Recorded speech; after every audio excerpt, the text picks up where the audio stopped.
Әріптестер, бүгін сіздермен гамма жасанды интеллект арқылы сайт портфолио жасауды үйренетін боламыз.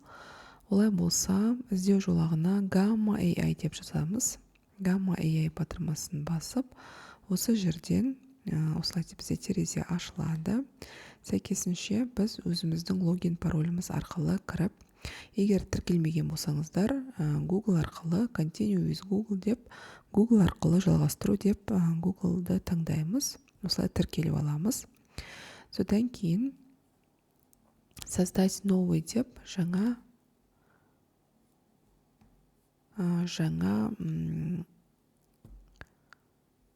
презентация немесе жаңа сайтты жасауды жалғастырамыз.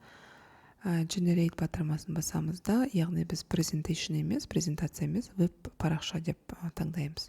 Осы жерде тілді таңдаймыз. Енді мен қазақ тілін таңдайын. Так, енді осы жерге тақырыпқа мұғалімдерге арналған мұғалімнің портфолиосы. Жетістік портфолиосы. Жетістіктерінің портфолиосы деп енді қазір мен жасап көрейін, менің кредиттерім қалды ма екен. Егер де кредит қалмаса, онда бізге қайтадан жаңа аккаунт арқылы тіркелуге тура келеді. Яғни мына жерде көрсетілген менің жетістіктерім. Қош келдіңіз. Қысқаша өмірбаяны, білімім деген сияқты анықтамалар берілген ақпараттар. Енді осы жерде бір түсті таңдаймыз. Жарайды, осы түс қала берсін. Generate батырмасын басамыз. Енді мына жерде менен уже сіз ақысыз нұсқада уже нетіп қойдыңыз дейді. Лимитті бітіріп қойдыңыз дейді. Сол себептен біз не істейміз? Бұндай жағдайда TempMail сайтына кіріп, яғни tempmail.org сайтына кіріп, уақытша почта алып аламыз. Яғни бұл сайттың көмегімен бізге жаңадан сайт почта ашып жатудың қажеті жоқ. Бұл сайт бізге уақытша почта береді. Мінекей жүктеліп жатыр. Яғни ол бізге уақытша почта құрастырып жатыр. Мінекей көшіріп аламыз осы почтаны. Содан кейін бұл әдісті енді барлық жасанды интеллекттерді қолдану кезінде пайдалансаңыздар болады, лайфхак ретінде. Яғни так, мына жерден шығамыз. Шығамыз да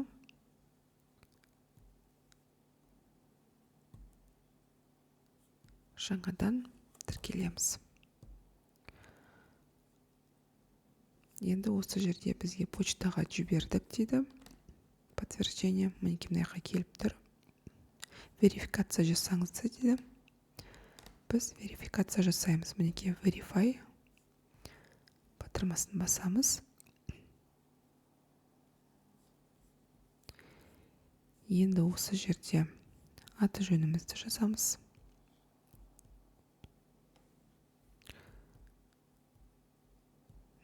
Деді. Language деген жерге тілді таңдаймыз.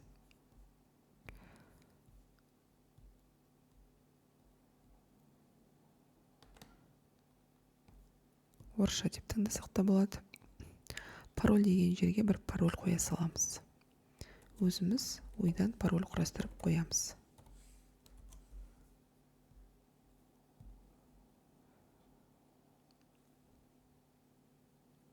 Мінекей. Сохранить салсақ болады. Для личного пользования деп басамыз. Енді бұл жер маңызды емес, кез келген таңдай салсаңыздар болады.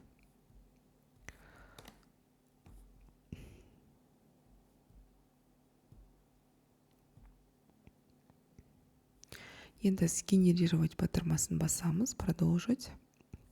Веб-страница. Енді русский 8 слайд қалады. Енді мына жерде біз тілді бірден қазақшаға өзгертіп аламыз.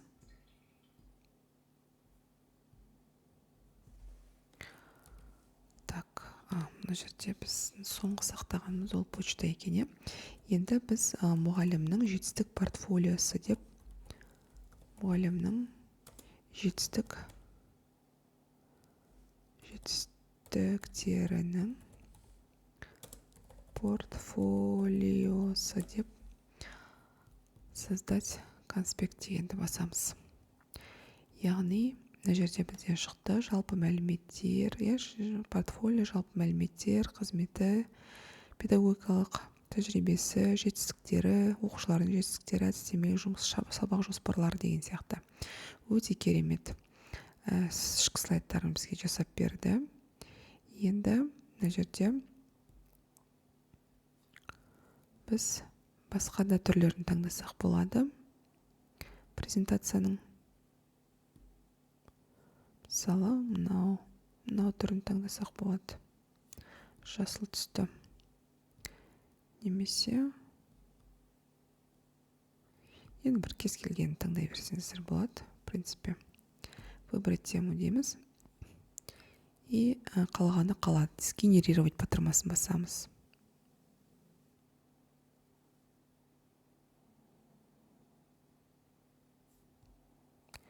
Яғни бізге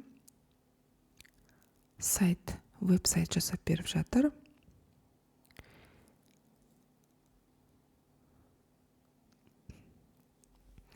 Яғни кез келген мұғалімнің осындай сайт портфолиосы болғаны дұрыс. Аяқ астынан әртүрлі конкурстарға қатысуға шақырған кезде, барлық жетістіктеріміз бір жерде жинақталып тұрса, ол деген енді керемет болар еді. Өйткені көп жағдайда біз не істейміз? Көп жағдайда біз мінекей конкурсқа ертең барасын деген күні бір күн қалған кезде жүгіріп жүріп осының бәрін жасаймыз. Мінекей менің жетістіктерім, мұғалім жалпы мәліметтер, мына жерде аты жөні деген жерге мысалы үшін өзіміз туралы ақпаратты енгіземіз. Мысалы үшін Башыбаева Айнұр Бақытбекқызы деген сияқты өзіміз туралы ақпаратты енгіземіз.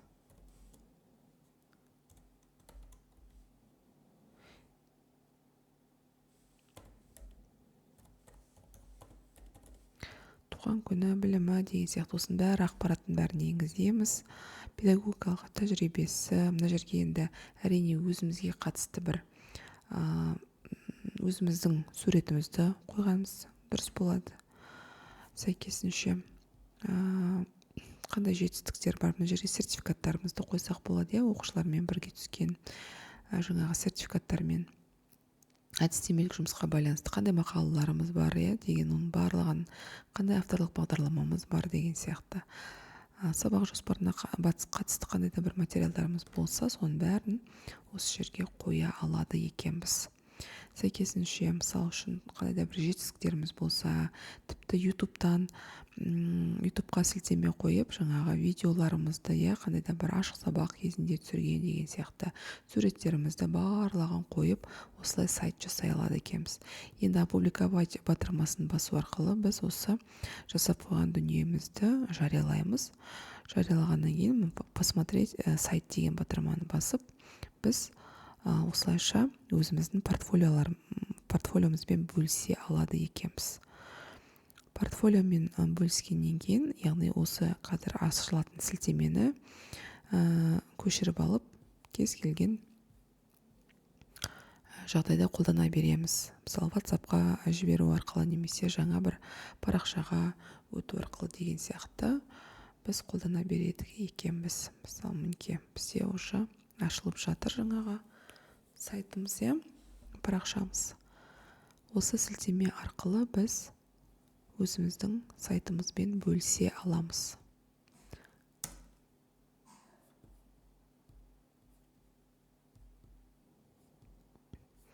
Мінекей біздің сайтымыз ашылды. Енді бұл жерде біз почти ешқандай аса мәліметтерді өзгерткен жоқпыз. Сол себептен мұның бәрін толықтырып жазу керек. Әрине өздеріңіздің ақпараттарыңызбен толықтыру керек, суреттеріңізді, барлығын нақты ақпараттарды қою керек. Енді жасанды интеллект жобалап бізге жасап беріп тұр. Осының барлығын біз толықтырып өзіміздің портфолиомызды осылай әп-сәтте жасап қойсақ болады екен. Бұл жердегі ең бастысы жаңағы дайындық жұмыстарын жасап алу керек, яғни барлық сертификаттарыңызды сканерлеп, электронды форматқа өткізіп алу керек. Бүкіл ақпаратты, құжаттарыңызды, дипломдарыңызды деген сияқты суреттеріңізді барлығын дайындап алып, осы жерге жүйелеп енгізіп қойсаңыздар болады. Енді бұл жерде біз поделиться деген батырманы басу арқылы жаңағы жаңағы сілтемемізді жібере аламыз. Мысалы, мына жерде осы сілтемені көшіріп алып, копировать деп, мысалы үшін WhatsApp-қа немесе басқада жаңа парақшаға қойсаңыздар, мінекей біздің осы бетіміз ашылатын болады. Немесе мына жерде поделиться батырмасын басу арқылы электронды почтаға жіберуге болады. Немесе бұлай экспорттап алсаңыздар да болады. PDF форматында, PowerPoint форматында деген сияқты осылай экспорттап алсақ болады екен.